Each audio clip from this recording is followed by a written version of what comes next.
Breaking खबर आ रही है, उसका रुख कर लेते हैं। पीएम मोदी का कल राजस्थान का जो दौरा था उसको स्थगित कर दिया गया है। पचपदरा रिफाइनरी में आग लगने की वजह से जो लोकार्पण का कार्यक्रम था उसको टाल दिया गया है। दरअसल प्रधानमंत्री मोदी कल इस रिफाइनरी का लोकार्पण करने वाले थे, लेकिन उसके एक दिन पहले वहां भीषण आग लग गई। पेट्रोलियम मंत्रालय ने एक्स पर इस बात की जानकारी दी कि प्रधानमंत्री मोदी का जो कार्यक्रम है उसको स्थगित कर दिया गया। और हमारे पॉलिटिकल एडिटर अदिति नागर हमारे साथ है। अदिति, क्या अपडेट है इस खबर पे?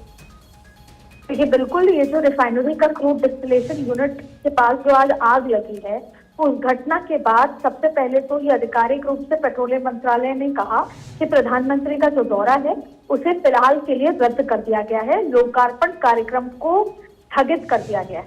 ये रिफाइनरी और क्रूड डिस्टिलेशन यूनिट के पास आज एक आग लगने की घटना के सामने आने के बाद 21 अप्रैल की घटना जो होने का कार्यक्रम था उसे स्थगित कर दिया गया, पहली बात। दूसरा, देखिए, ये भी बताया गया कि अधिकारियों के मुताबिक आग पर काबू पा लिया गया है और किसी भी तरह की कोई जनहानि की खबर नहीं है, कैजुअल्टी नहीं है। और इस घटना के कारण का पता लगाने के लिए जांच शुरू कर दी गई है। साथ ही जरूरी सुरक्षा और सुधारात्मक कदम भी उठाए जा रहे हैं। साथ में इस रिफाइनरी का लोकार्पण प्रधानमंत्री नरेंद्र मोदी द्वारा किया जाना था, जिसकी नई तारीखें जल्दी घोषित की जाएंगी।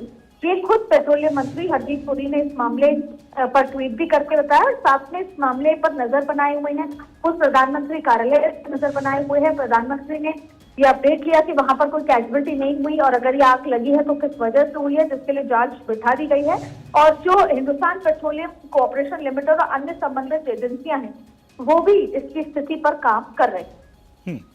तो अभी तक अदिति कोई जानकारी नहीं मिल पाई कि आखिर आग लगी कैसे?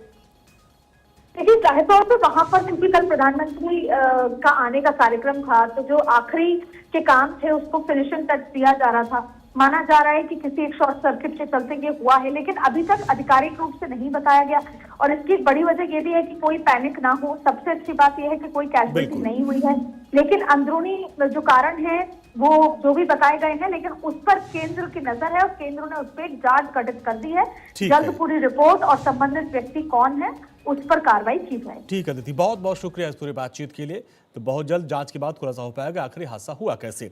अब वापस चर्चा पे आते हैं। ओवैसी ने जो बयान दिया उसको